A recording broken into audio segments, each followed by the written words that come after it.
Bienvenidos al séptimo misterio. Un hospital es un santuario de esperanza, un lugar donde la vida lucha por prevalecer. Pero también es un purgatorio, un umbral donde las almas a menudo se aferran a lo que dejan atrás. ¿Qué secretos guardan sus pasillos solitarios, sus quirófanos helados y esas habitaciones donde la agonía fue la última compañía? Hoy hemos recopilado 7 relatos escalofriantes de médicos, enfermeras, guardias y pacientes de Reddit que vivieron el verdadero terror entre paredes blancas. Si creías que los fantasmas solo habitaban casas viejas, prepárate, porque después de escuchar esto, la luz de emergencia del pasillo te parecerá una advertencia. La primera historia nos la comparte Nixif-Nurse, una enfermera con más de 15 años de experiencia que pensaba haberlo visto todo hasta que le asignaron el turno nocturno en el ala de oncología pediátrica de un hospital construido en los años 40. Ella relata que, alrededor de las 3 de la mañana, mientras el silencio del hospital se volvía tan denso que podía escuchar el zumbido de las luces fluorescentes, el monitor de la central de enfermería se encendió de golpe indicando que el intercomunicador de la habitación 304 había sido activado desde el interior. Lo perturbador no era solo el aviso, sino que esa habitación llevaba sellada más de un mes debido a una remodelación profunda tras el fallecimiento de Lily, una pequeña paciente que nunca se separaba de su muñeca de trapo hecha a mano. Con el corazón latiéndole en la garganta, la enfermera presionó el botón para responder, a través del altavoz lleno de estática. Escuchó una respiración sibilante seguida de una voz infantil, demasiado nítida y dulce, que preguntaba: «Señorita, ¿me puede traer mi muñeca?». La dejé olvidada en el cuarto de juegos y hace mucho frío aquí. Pensando que quizá algún familiar o un niño sonámbulo de otra habitación se había colado, se dirigió al cuarto de juegos, el cual estaba sumido en una oscuridad absoluta y con los juguetes ordenados de una forma casi quirúrgica, pero al entrar, sintió una ráfaga de aire gélido que le erizó la piel y vio, justo en el centro del cuarto, una pequeña huella de pie descalzo marcada en el polvo del suelo.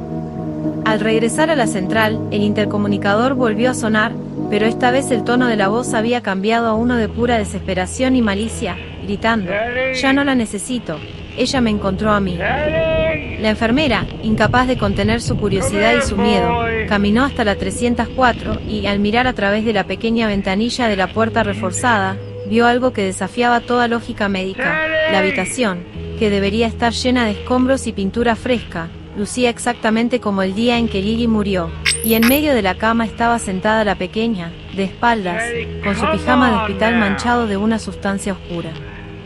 Cuando la figura giró la cabeza en un ángulo de 180 grados sin mover el resto del cuerpo, la enfermera notó que los ojos de la niña habían sido reemplazados por botones negros cosidos con un hilo grueso que aún goteaba, y en su regazo sostenía la muñeca de trapo, la cual empezó a reírse con una voz ronca y adulta. La enfermera huyó del lugar mientras escuchaba como la puerta de la 304, que estaba bajo llave, comenzaba a ser golpeada violentamente desde adentro, y lo más aterrador fue que, al revisar las cámaras de seguridad al día siguiente, el pasillo siempre estuvo vacío, pero el audio de la grabación captó claramente los pasos de alguien pequeño corriendo descalzo justo detrás de ella durante todo su escape. Ese encuentro con la pequeña Lily fue solo el inicio de una noche que se tornaría aún más oscura, pues el horror en los hospitales no siempre viene de lo que ha muerto, sino de los protocolos que nunca deberían activarse, como bien lo relata Hospital-Bar-78, un exoficial de seguridad que trabajó en un centro médico de alta complejidad. Él cuenta que una madrugada recibió una alerta de código gris en el ala de morgue, lo que indicaba la presencia de una persona no autorizada en el área de cadáveres. Al llegar, encontró que todas las gavetas de acero estaban abiertas de par en par, pero no estaban vacías, sino que de cada una de ellas colgaba una tira de piel humana perfectamente retirada, como si alguien hubiera pelado los cuerpos con precisión quirúrgica. Mientras informaba por radio, escuchó un silbido proveniente de la mesa de autopsias y, al girar su linterna, vio a un hombre alto, vestido con una bata de médico amarillenta y sin rostro, que sostenía un bisturí mientras cosía frenéticamente los trozos de piel para formar una especie de capa humana. Lo aterrador no fue solo la imagen, sino que cuando el guardia intentó desenfundar su arma, el médico se movió con una velocidad antinatural, deslizándose por el suelo como si no tuviera huesos, mientras las luces del pasillo explotaban una a su paso. El guardia logró salir justo antes de que la puerta de seguridad se sellara sola, y al revisar las bitácoras, descubrió que el médico que coincidía con esa descripción había muerto en esa misma morgue hacía 30 años tras volverse loco e intentar reconstruir a su esposa fallecida usando partes de otros pacientes. Este sentimiento de ser acechado por lo que debería estar inerte nos lleva directamente a la tercera historia, compartida por MD-Junior-Res, un médico residente que cubría turnos dobles en el área de cuidados intensivos. Él relata que durante una guardia de 48 horas, empezó a notar que en el monitor central aparecía una constante señal de pulso cardíaco en una cama que siempre estaba desocupada, la número 12. Cada vez que iba a revisar, la cama estaba vacía y las sábanas perfectamente estiradas, pero el monitor registraba una taquicardia extrema que aumentaba a medida que él se acercaba. Una noche, decidido terminar con lo que creía era una falla técnica,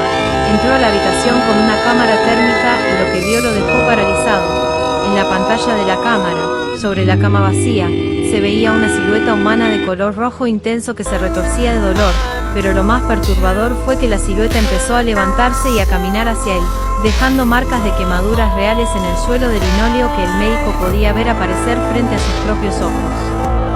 Al retroceder, sintió un calor abrasador en el pecho. Al desabotonar su bata de médico minutos después,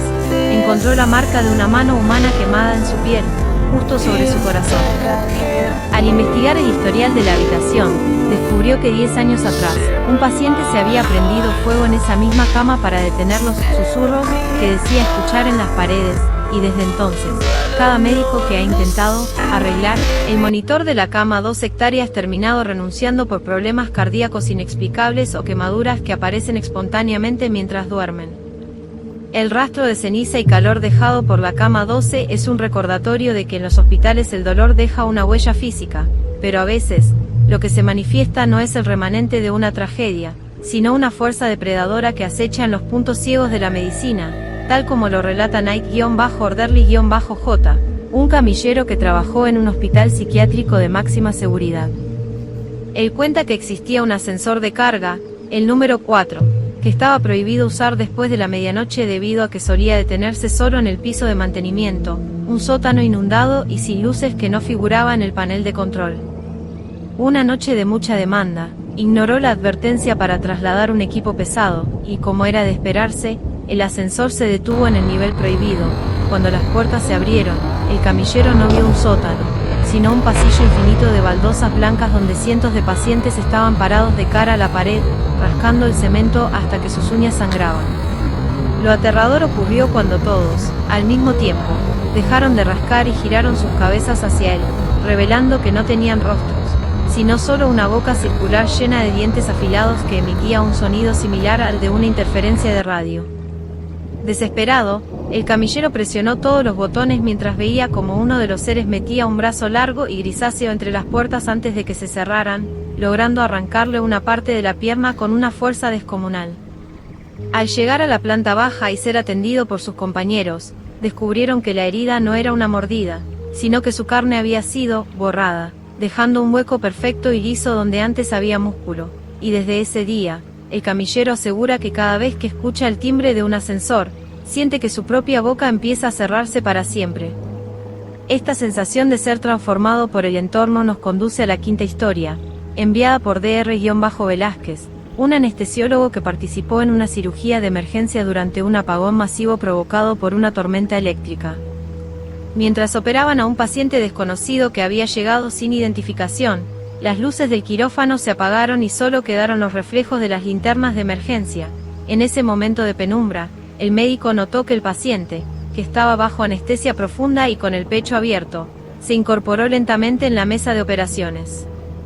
Lo imposible fue que el hombre no gritó ni se quejó, sino que metió sus propias manos dentro de su cavidad torácica, sacó su corazón palpitante y se lo extendió al anestesiólogo mientras sus ojos se tornaban de un blanco absoluto. El médico relata que el corazón no era humano, sino que estaba hecho de una materia negra y vibrante que parecía compuesta por miles de insectos diminutos que empezaron a trepar por sus brazos. Cuando la electricidad regresó segundos después, el paciente estaba de nuevo acostado, muerto sobre la mesa, con el pecho vacío pero sin rastro de sangre por ninguna parte. La autopsia posterior reveló que el hombre no tenía órganos internos, Solo una cavidad llena de arena negra y una nota vieja y amarillenta que decía: gracias por el intento, pero mi turno de guardia aún no termina.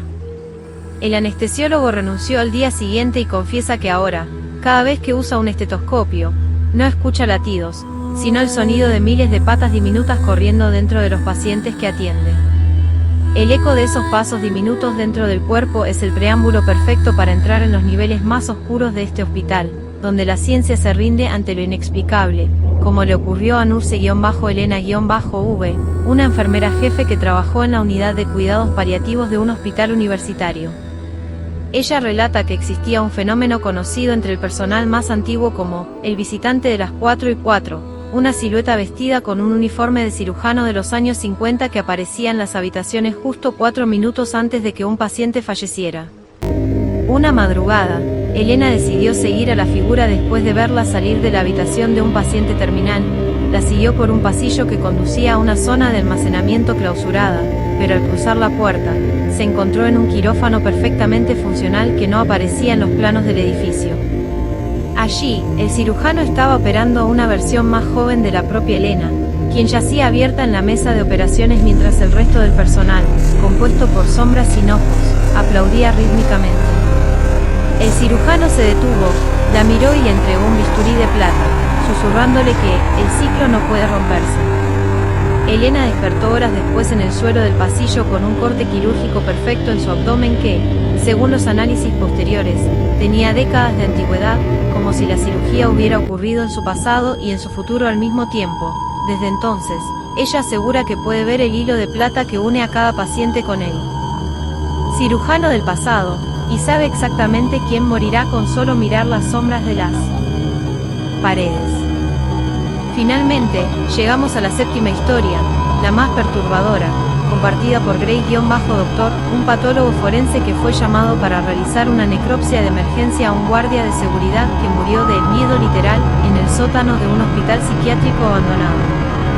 Al abrir el cuerpo, el patólogo no encontró órganos, sino que la caja torácica estaba llena de cientos de llaves de hospital oxidadas y pequeños frascos de vidrio que contenían gritos humanos grabados en algún tipo de frecuencia física que hacía vibrar el acero de la mesa. Lo aterrador fue que, al abrir uno de los frascos por accidente, el sonido que escapó no fue el de una víctima, sino la voz del propio patólogo describiendo su propia muerte, la cual ocurriría minutos después en ese mismo sótano. En ese instante, las luces del laboratorio empezaron a parpadear y las paredes de azulejos blancos comenzaron a supurar una sustancia similar al yodo, mientras el cadáver del guardia se sentaba en la mesa, tomaba una de las llaves de su propio pecho y se la extendía al médico, señalando una puerta que acababa de aparecer en el fondo de la sala. El patólogo logró escapar antes de que la puerta se abriera, pero afirma que ahora vive en un estado de terror constante, pues cada vez que usa las llaves de su casa o de su auto, escucha el grito de su propia voz recordándole que la llave correcta para la puerta del hospital todavía está dentro de él, esperando el momento en que su cuerpo se convierta en el próximo archivo del sótano. 7 relatos que nos demuestran que los hospitales no solo guardan historias clínicas, sino cicatrices en el tejido de la realidad que nunca terminan de sanar. Lugares donde la vida y la muerte se dan la mano en pasillos que parecen no tener fin y donde el último aliento de una persona puede quedar atrapado para siempre entre sus paredes blancas. La próxima vez que camines por un hospital de noche y escuches un intercomunicador vacío o sientas un cambio brusco de temperatura, no asumas que es la climatización, podría ser alguien que, hace mucho tiempo, olvidó que ya no pertenece al mundo de los vivos. Soy Marisol, y esto fue una recopilación de 7 relatos de terror en hospitales de Reddit para el séptimo misterio. Si trabajas en el área de salud y has vivido algo que la medicina no puede explicar, déjanos tu testimonio en los comentarios. No olvides suscribirte y activar la campana, porque en este canal, el turno de noche nunca termina. Nos vemos en el próximo hilo, si es que logras salir del hospital.